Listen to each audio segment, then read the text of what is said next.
Hey everybody, so I know I did this workshop online. I know one of people wanted me to do it online, but I just did it in Dallas Fort Worth, specifically South Dallas. And hopefully there's more Papel Picado workshops, but there's a series of other topics that is going on. But as I do this presentation, I hope you guys enjoy it. So yay.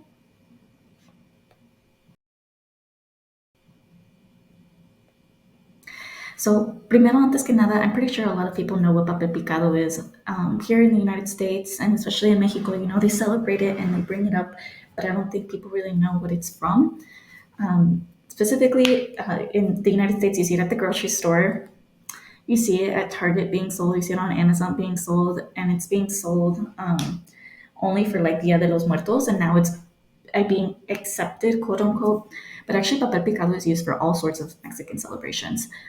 It's used for Dia de los Muertos, bodas, weddings, cumpleaños, bautizos, Dia de la Independencia, literally any celebration. They even do it for like parties of like graduation or something like that when the kids graduate from kinder, from kindergarten or more.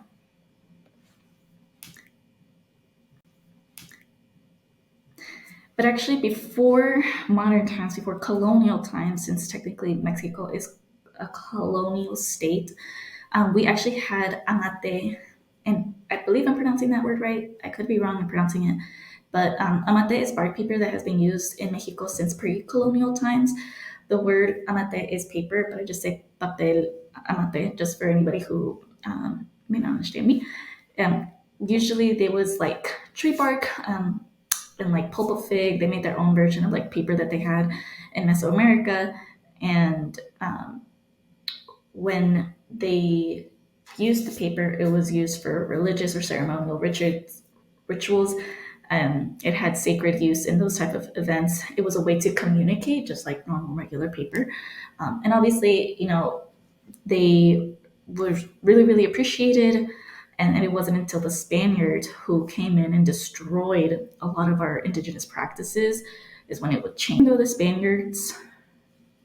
Spaniards had los conquistadores had arrived to Mexico, they banned the production of amate and replaced it with bleached European paper and colored paper from China. So the in addition to killing the indigenous communities and the different types of indigenous communities in Mexico, changing their language, all sorts of oppression. They had also changed that.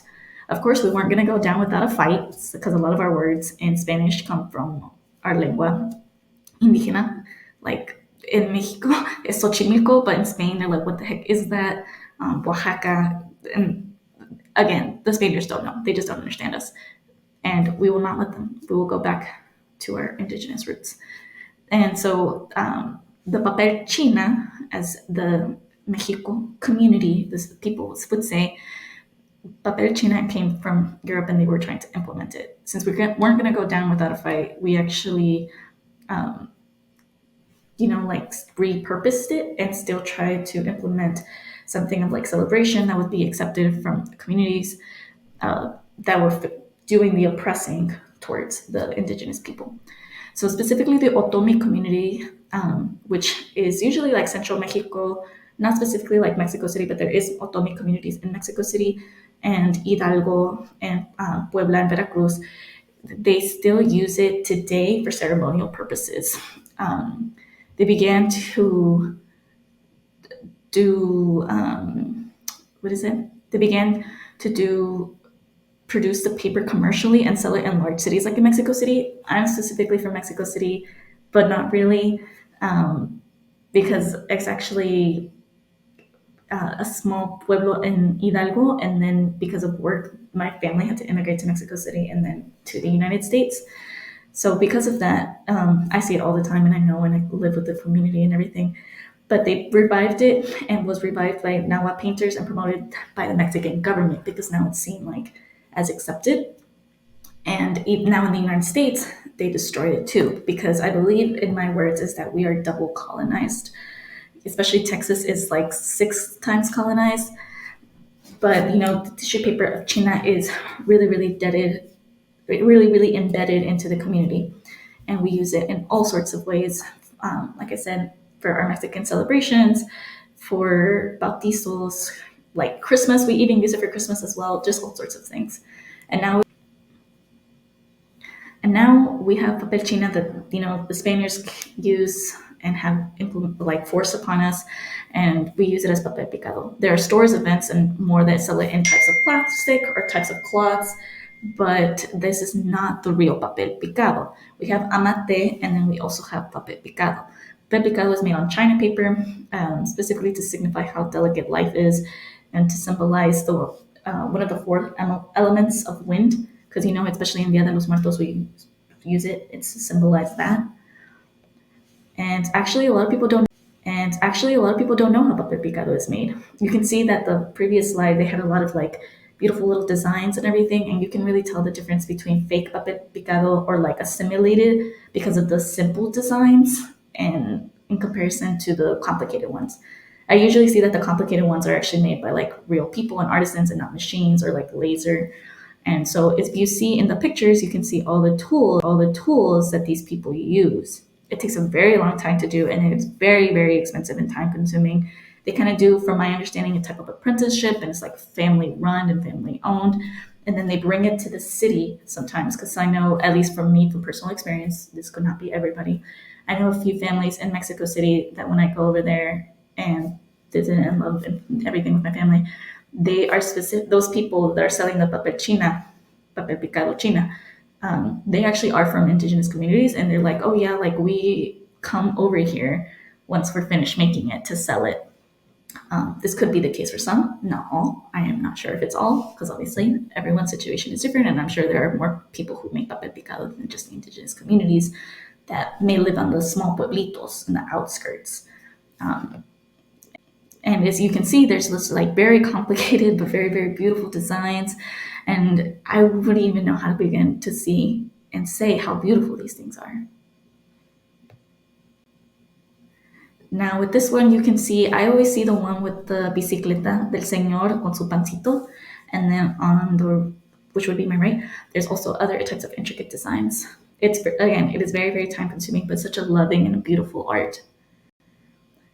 Technically, this is considered folk art. Papel picado is a form of folk art, and it is a popular traditional art form handed down from generations to generations.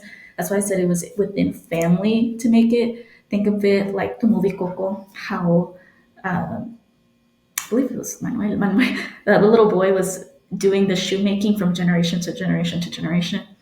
These artists, artisans create an intricate design on the paper first. In order to create multiples of those, they have to layer the tissue and somehow still do it without ripping or messing up the design. It's usually used with chisels and several layers of tissue to punch out the beautifulness of the design in the paper. The stack is separated and each sheet is identical. And then they're hung on the string. And then some of them are actually really complicated designs and like glued together and intricate. But you will see how I have on one of the pictures with the Dia de los Muertos and then the little skull in front of it. Those are the ones that are intricate. Again, time consuming. Don't know how they do it, don't know how they make it so beautiful, how they have the patience.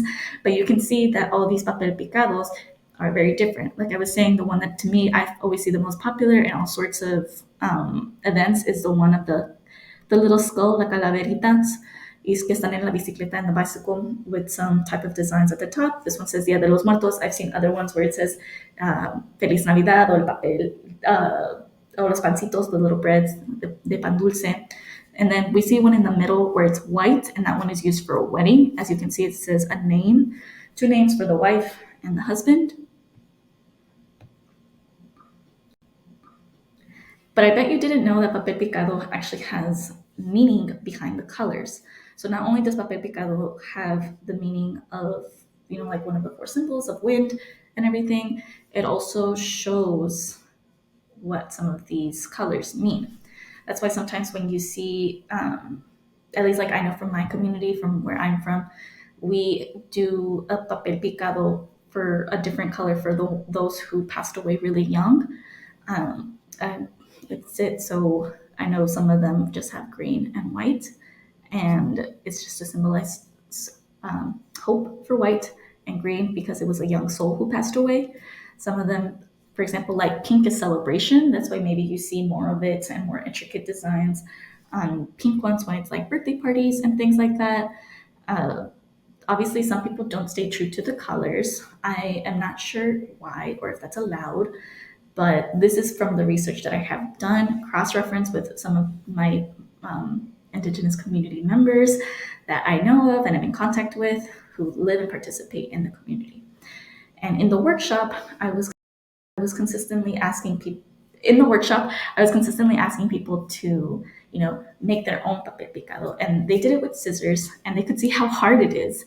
How hard it is, especially they didn't have the right tools to make such complicated designs. And I wanted people to see that. I wanted people to really, really appreciate it. I did an activity because I feel like our community unfortunately has to give up their childhood as soon as they can in order to provide for the family, whether that be financially, emotionally, or being the babysitter or being the cook of the family. I wanted people to do something that was childlike, and that's what most of my workshops are going to be. And then, not to mention, too, I wanted us to practice mindfulness. I feel like this practice is very, very, very important in like focusing all your attention into those designs so that you don't mess up, because obviously it takes a lot of time to do. I wanted people to do mindfulness because we also have to decolonize mindfulness. Mindfulness comes in more than just sitting and meditating. It could possibly be something like this. And that's exactly what it was. Our Indigenous communities were very, very smart, and they still are around today. We have not gone extinct. I'm personally part of two Indigenous communities and finding my way back to my ancestors. I really hope you enjoyed this presentation. I'm so sorry that it was super late on YouTube, but I really, really appreciate it. I really hope you guys like it, and stay tuned if you can't attend in person. Bye bye.